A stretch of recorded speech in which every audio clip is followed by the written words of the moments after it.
Hello, and welcome back to my small part of the universe. My name is Hailstone. Today we will be covering the artifacts, a set of very miscellaneous and esoteric fragments of a civilization long past. Now please sit back, relax, and let us begin. Sky, Thermal, Nasanov, Faraday, and Psychosis.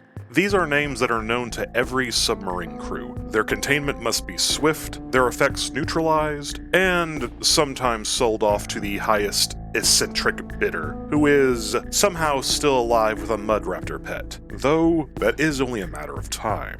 These artifacts are mysterious, even in the sense of the alien ruins, as what is their purpose? Where these artifacts are kept, the rooms alone are well sealed and guarded, even more so than the rest of the ruins, giving off the feel that these objects had some form of religious importance or significance to the ruins' inhabitants. As outside this, what is their purpose? As each one emits a very esoteric effect that, upon initial glance, wouldn't have any applicable usage.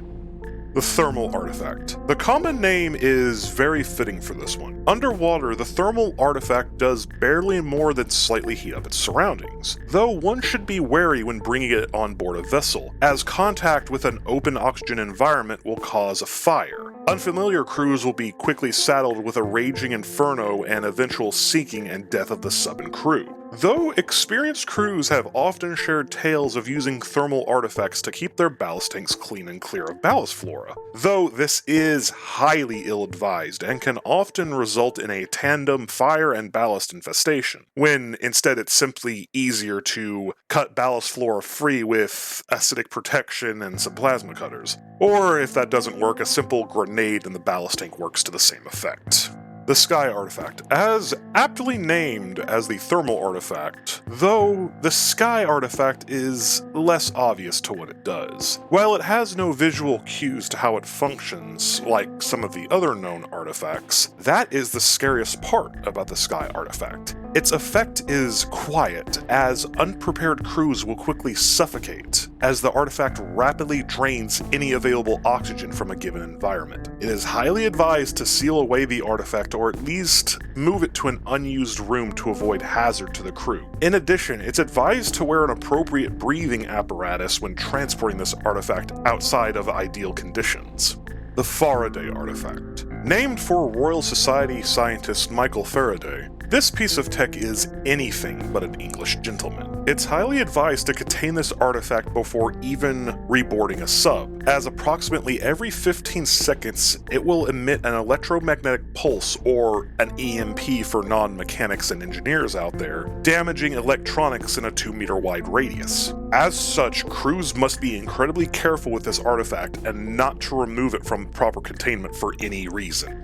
The Nasanov Artifact. Named for a control pheromone used by bees. And if you want Europa's various fauna over for dinner, keep this on your sub. The artifact emits a large field of influence, drawing in creatures from up to 100 meters away, drawing them out of caves and the abyss, if close enough. Quickly moving to tear apart the submarine, though crews may get lucky if the Thresher decides that the mud raptor nearby looks tastier than a submarine hull, allowing a chance to get the artifact sealed away or escape. Though it might be more advisable to break down this artifact, or simply send it out with an assistant into the depths while the sub escapes. The Psychosis Artifact. Perhaps the most dangerous of the known set. The Psychosis Artifact is capable of inducing insanity in a short time frame. Exposure to the artifact results in a variety of auditory and visual hallucinations, the most common of these being a Moloch echo nearby, a fire spontaneously appearing where there is none, and a husk munching on poor Artie Doolittle in an unseen area of the sub. Needless to say, this artifact is dangerous, though it doesn't stop its usage, as it's often used by clown cults to convene with the Honk Mother. Though how accurate this information is dubious, as I have never met a captain who didn't arrest or put a bullet in a clown on sight.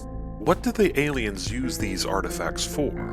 If one had to guess what these artifacts were for, they seemed to be broken parts of circuitry to a certain extent. or to say they are exerting a function that they have no control over, that they are missing some form of set control mechanism, like someone from ancient times misunderstanding an advanced device like a PDA, and thinking it is nothing more than some form of nightlight, as we may be entirely misunderstanding what these potent artifacts even are. Due to the nature of the devices, I would theorize that they are part of some form of life support system that the aliens utilized in their colony ship on the way to Europa. As if these devices had proper control mechanisms and ways to focus them, so to say, these artifacts could easily be used in more positive ways. Considering the nature of the thermal artifact, it may have been used to control heat flow throughout a ship. The same thing could be said of the Sky and Faraday artifacts, perfectly optimizing and controlling the output of oxygen through a given environment, and acting as a surge protector to high-risk or important devices to ensure their function. For the Nasanov and Psychosis artifacts, these two in particular are a bit harder to place. But if these are missing proper control mechanisms, it could be theorized that they acted as a form of guiding influence and sanity mechanisms. The reason for this line of thinking is if the alien spacecraft was manned, and if it was indeed a long-lived species that could have made such a long journey, mental stimulation that helps avoid the depressing effects of deep space travel, such as being away from home or just the dark vastness, would be beneficial as well. Though, if the ship wasn't manned but instead used cryostasis, it could keep the mental faculties from degrading over the long term, keeping them in pristine mental health just as well as it induces psychosis in European colonists. If these were life and mental support devices, why are they scattered all about Europa? The most likely explanation, following along with the crashed Ark ship theory, is after a violent meeting with the European surface, which wasn't supposed to happen, the torn ship scattered debris across the European ocean floor, with much of the ship's mechanical functions failing to save the organic passengers, if there were any on the ship, and began to reconfigure pieces of the ship into a variety of different outposts, leaving many artifacts separated from each other with damaged control systems, while other artifacts simply sunk to the bottom of the ocean, where they are now often found by passing salvagers and coalition vessels, which, needless to say, make themselves quite well known on active sonar. What powers the artifacts plus other functions?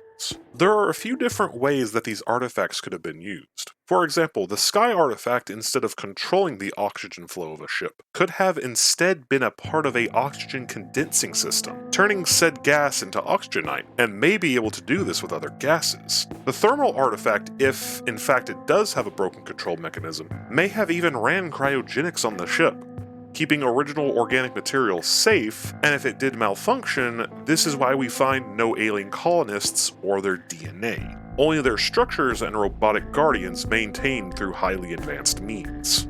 What powers these artifacts? Even removed from their alien containment, the artifacts show no visible degradation of any form of power supply, even over prolonged periods, at least until they are torn apart and the power vanishes. There may be two reasons for this. One, we are simply just tearing apart an extremely advanced and brittle battery that we can't even begin to understand. Two, these artifacts may be powered by extreme unknown quantum mechanics and may have an infinite energy source, one that is fueled by perpetual motion. While not the most common knowledge, large-scale perpetual motion as we know it isn't possible, but a really small quantum system called time crystals move without energy input, and are aesthetically in an infinite state, though when they are interfered with, cease all motion. And while humans have made no headway with harnessing this for endless energy, highly advanced aliens could have possibly made use of such a system with knowledge that we do not have.